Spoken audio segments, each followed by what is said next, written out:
ಇವತ್ತು ಚಿರೋಟಿ ರವೆದು ರೊಟ್ಟಿ ಮಾಡ್ತಾ ಇದ್ದೀನಿ. ಇದನ್ನು ಚಿರೋಟಿ ರವೆ, ಹೋಳಿಗೆ ರವೆ ಅಂತಾರಲ್ಲ ಫ್ರೆಂಡ್ಸ್. ಸಣ್ಣದು ಉಪ್ಪಿಟ್ಟಿನ ರವೆಗಿಂತ ಇನ್ನೊಂದು ಸಣ್ಣ ಬರುತ್ತಲ್ಲ ಅದು ಫ್ರೆಂಡ್ಸ್. ಈಗ ಮಾಡೋದು ತೋರಿಸ್ತೀನಿ. ಈಸಿ ಫ್ರೆಂಡ್ಸ್ ಇದನ್ನು ಮಾಡ್ಕೊಳೋದು. ಈಗ ನಾನು 1 ಗ್ಲಾಸು ಚಿರೋಟಿ ರವೆ ತೊಗೊತಾ ಇದ್ದೀನಿ. ಹೋಳಿಗೆ ರವೆ ಅಂತಲೂ ಅಂತಾರೆ ಫ್ರೆಂಡ್ಸ್ ಇದನ್ನ. ಈಗ 1 ಗ್ಲಾಸ್ ತೊಗೊಂಡಿದ್ದೀನಲ್ಲ ಅದನ್ನು ಇಲ್ಲಿಗೆ ಹಾಕ್ಕೊತಿದ್ದೀನಿ. ಈಗ 1 ಗ್ಲಾಸ್ ನೀರು ತಗೋಬೇಕು ಫ್ರೆಂಡ್ಸ್.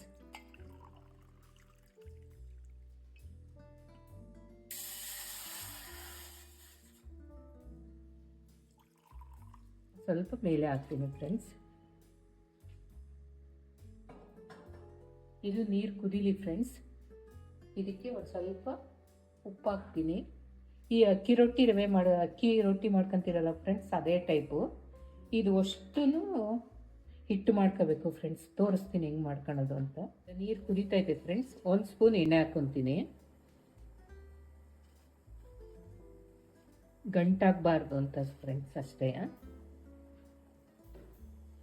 ಈಗ ನಾನು ಎಷ್ಟು ತೊಗೊಂಡಿದ್ದೀನಿ, 1 ಗ್ಲಾಸ್ ತೊಗೊಂಡಿದ್ದೀನಿ. 1 ಗ್ಲಾಸ್ನು ಫುಲ್ಲು ಈ ಥರ ಮಾಡ್ಕೋಬೇಕು ಫ್ರೆಂಡ್ಸ್.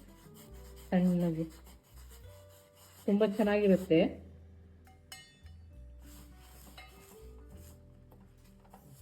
ಈ ಥರ ಫ್ರೆಂಡ್ಸ್. ಇಷ್ಟಾದರೆ ಸಾಕು. ಗ್ಯಾಸ್ ಆಫ್ ಮಾಡ್ತೀನಿ. ಈಗ ಒಂದು ತಟ್ಟೆಗೆ ಹಾಕೋಣ ಫ್ರೆಂಡ್ಸ್. ತುಂಬ ಬಿಸಿ ಇರುತ್ತೆ, ನಿಧಾನಕ್ಕೆ ಹಾಕೋಬೇಕು.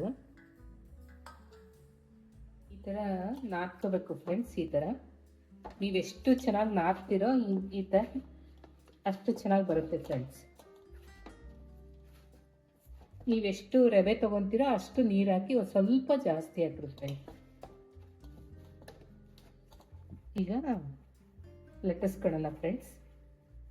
ಇದನ್ನು ಲಟ್ಟಿಸ್ಕೊಳಕ್ಕೆ ಅಕ್ಕಿ ಹಸಿ ಹಿಟ್ಟು ತೊಗೊಂಡಿದ್ದೀನಿ ನಾನು. ನೀವು ಗೋಧಿ ಹಿಟ್ಟಾರ ತೊಗೊಳ್ರಿ, ಅಕ್ಕಿ ಹಸಿ ಹಿಟ್ಟಾರ ತೊಗೊಳ್ಳಿದ್ದು ಫ್ರೆಂಡ್ಸ್. ಮೈದಾ ಬೇಕಾದ್ರೂ ತೊಗೋಬೋದು. ಮೈದಾ ಬೇಡ ಬಳಸಲ್ಲ ಯಾರು. ಅಕ್ಕಿ ಹಿಟ್ಟು ತೊಗೊಳ್ಳಿ ಫ್ರೆಂಡ್ಸ್. ಈಗ ಲಟ್ಸೋದು ಹೇಳ್ತೀನಿ.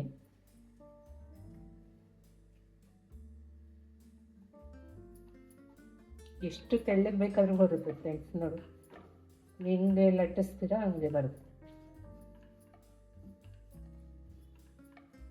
ಈ ಥರ ಆಗಿದೆ ಫ್ರೆಂಡ್ಸ್. ಇನ್ನು ಸ್ವಲ್ಪ ತೆಳ್ಳಗೆ ಬೇಕಾದರೂ ನೀವು ಇದು ಮಾಡ್ಕೊಡುತ್ತೆ. ನೀವೆಷ್ಟು ತೆಳ್ಳಗೆ ಮಾಡ್ತೀರೋ ಅಷ್ಟು ತೆಳ್ಳಗೆ ಬರುತ್ತೆ ಫ್ರೆಂಡ್ಸ್. ಆದರೆ ಒಂದು ಸ್ವಲ್ಪ ಬಿಸಿಲಿದ್ದಾಗೆ ಮಾಡಬೇಕು. ತುಂಬ ಚೆನ್ನಾಗಿರುತ್ತೆ ಫ್ರೆಂಡ್ಸ್ ಇದು. ನೋಡಿ ಎಷ್ಟು ನೀವು ತೆಳ್ಳಗೆ ಎಳಿತೀರೋ ಅಷ್ಟು ತೆಳ್ಳಗೆ ಬರುತ್ತೆ ಫ್ರೆಂಡ್ಸ್. ಈಗ ಹೆಂಚಿಗೆ ಹಾಕ್ತಾ ಇದ್ದೀನಿ. ಇದಕ್ಕೆ ನೀರು ಹಚ್ಚೋದು ಏನು ಬೇಕಾಗಿಲ್ಲ ಫ್ರೆಂಡ್ಸ್. ಹಂಗೆ ಬೇಯಿಸಿದ್ರಾಗುತ್ತೆ. ಈ ಥರ ಬೇಯಿಸ್ಕೊಳ್ಳೋದು ಫ್ರೆಂಡ್ಸ್. ಈ ಥರ ಉಬ್ಬುತ್ತೆ. ನೀವು ಹಿಂಗೆ ಅಂದ್ಕೊಂಡು ನೀವು ಬೇಕಾದ್ರೆ ಕುರ್ಪಿಲೂ ಅನ್ಬೋದು. ನಮಗೆ ಅಂದರೆ ರೂಢಿ ಇದೆ ನನಗೆ. ಹಿಂಗೆ ಅಂದ್ಕೊಂಡು ಬೇಯಿಸಿದ್ರೆ ಆಯಿತು ಫ್ರೆಂಡ್ಸ್. ನೀರೇನು ಸವರಬೇಡ್ರಿ ಫ್ರೆಂಡ್ಸ್. ಈ ಚಿರೋಟಿ ರವೆದು ರೊಟ್ಟಿ ರೆಡಿಯಾಗಿದೆ. ನೀವು ಯಾವ್ದು ಬೇಕಾದ್ರೂ ಪಲ್ಯ ಮಾಡ್ಬೋದು ಫ್ರೆಂಡ್ಸ್. ಎಲ್ಲ ತರಕಾರಿಗೂ ಚೆನ್ನಾಗಿ ಸೆಟ್ ಆಗುತ್ತೆ. ನಾನು ಸೀಮೆ ಬದನೆಕಾಯಿ ಮಾಡಿದ್ದೀನಿ ಫ್ರೆಂಡ್ಸ್. ಒಂದು ಸರಿ ಮಾಡ್ಕೊಂಡು ನೋಡಿ ಫ್ರೆಂಡ್ಸ್, ಚೆನ್ನಾಗಿರುತ್ತೆ. ಹೆಂಗಿದೆ ಅಂತ ನನಗೆ ತಿಳಿಸಿ ಫ್ರೆಂಡ್ಸ್. Thank you.